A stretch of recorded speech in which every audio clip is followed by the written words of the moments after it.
G. Hi, Debbie. So how are we doing today? What are we having a conversation about? Well, I would like a conversation about worry. Okay. About worry. Uh-huh. The different times that I worry about different situations. Whenever I have something coming up, whether it be a doctor's appointment or a function, a party, gathering, anything, I tend to turn to worry. I worry about what I'm wearing. I worry about how the people are going to treat me. I worry. It's like I can't seem to help, but I get so obsessed with the situation, and I try to, I realize I have no control over the way things are going to play out, but I get so nervous sometimes I don't even want to go anywhere or do anything because I'm so worried about, I don't even know what I'm worried about. It doesn't even make any sense. It's just a sensation of worrying. I get real nervous and shaky, and I just worry about everything. I got it. You worry, okay, and you want to have control over the situation, and sometimes you get nervous and you don't go to where you're supposed to go. Does that make sense? Yes, I try to think of excuses why and so what I do is I just pretty much stay put, which I really need to do anyway because I'm disabled and not really capable of doing too much of anything anyway, but the few things that I can do, I kind of try to bow out, and I try to think of reasons why I shouldn't go, or because the experience of worrying isn't worth of me. Can you give me an example of one nice reason that you gave when you were nervous?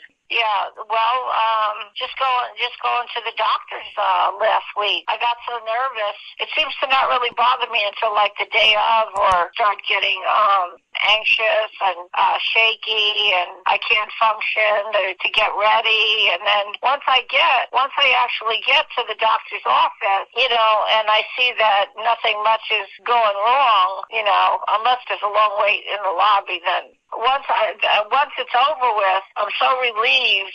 In other words, I'm not enjoying the experience I'm not enjoying the experiences. The experience of going to the doctor. It could be a good experience going and seeing my doctor and the whole experience getting out of the house. It could be a good experience for me. I realize that, but it's not, because for some reason I can't help but worry. It's like it's a problem. Yeah, like there is a problem with you. And thank you. Yeah. First, thank you for sharing that with me, G. I don't take it for granted. Thank you for helping me. You're amazing. Thank you. I got it. Let's look at it. When do you stop being worried? When you see that you got it over with, or you came to the party or whatever the event, and you look around and you see something and there's nothing to worry about. From now on, I'm not worrying. I don't know if I'm enjoying. Does that make sense? Yes, and I even remind myself, I tell myself, well, I'm going to remember. I always tell myself this after it's over with and I got through it. I always tell myself, I'm going to remember for the next time, but the next time I can't help it because the physical sensations take over and my mind races, and I just get really scared. I don't know. I get really scared. I do know. I get really scared, like not knowing how it's going to go.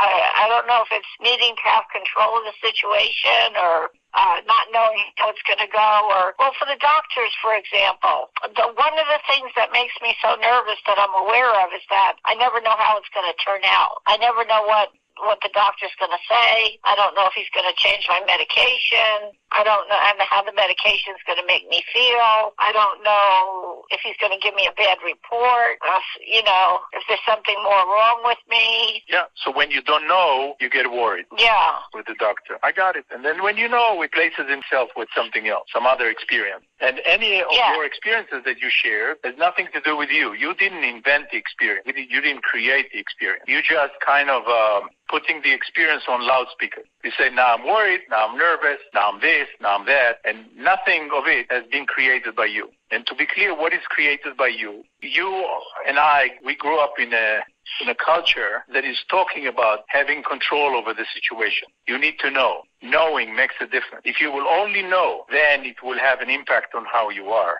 What is your experience of life? In some cases, knowing makes a difference. The person becomes happy. The question is if it's required to know to be happy. The other question is if this is abnormal, what you're going through. And the answer is no. This is completely normal. So how did it go? You were young. You remember when you were young? Not so simple for us to remember. Okay. And there was something called a doctor. You remember that? Yes, I remember my doctor's conversation. Yeah, but there was something, you need to take her to the doctor. There's something wrong with her? Something wrong here. You remember this conversation? Yes, exactly. Only when I was sick did I go to the doctor. Only when you were sick, you went to the doctor. And also you heard it about your parents. Oh, I see this blemish on your skin. Maybe you need to go to the doctor. Let's see the doctor. And the doctor, in this case, became kind of a context. There is something wrong. We need to go to this entity. We need to wait in the waiting room, and he or she will have the verdict for us. They will say if it's okay or not, if our life turned out or not. He will say how life is. He will say if I'm happy or not. You had it to your mother, when your mother and you left the doctor's office, or somebody was with you, and you were young, they said, oh, I feel so much better now that he told us that you have only a flu and it's not whatever. And all these conversations, the conversation of the doctor is, oh, you have to go to the doctor. You have to go to the doctor.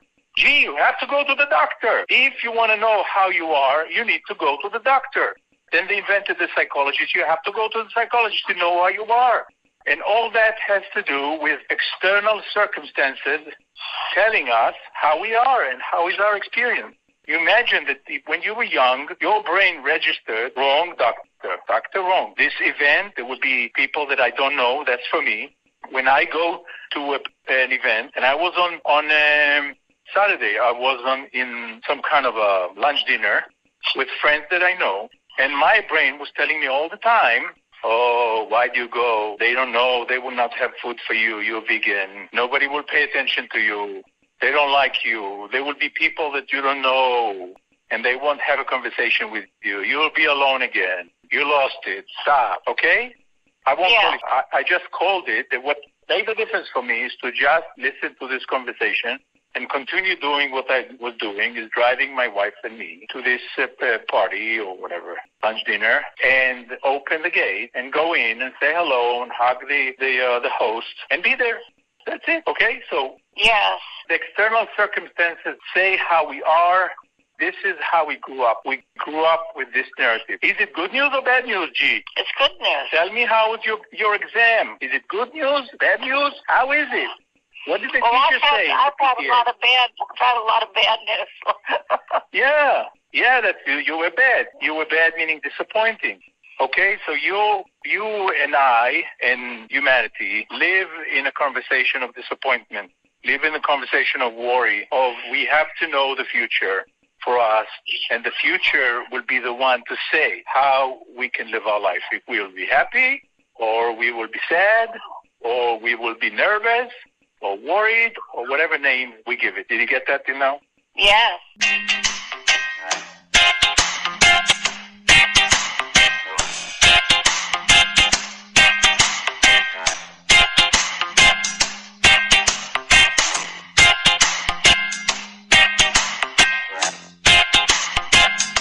Now, let's go to the physical layer, to your body.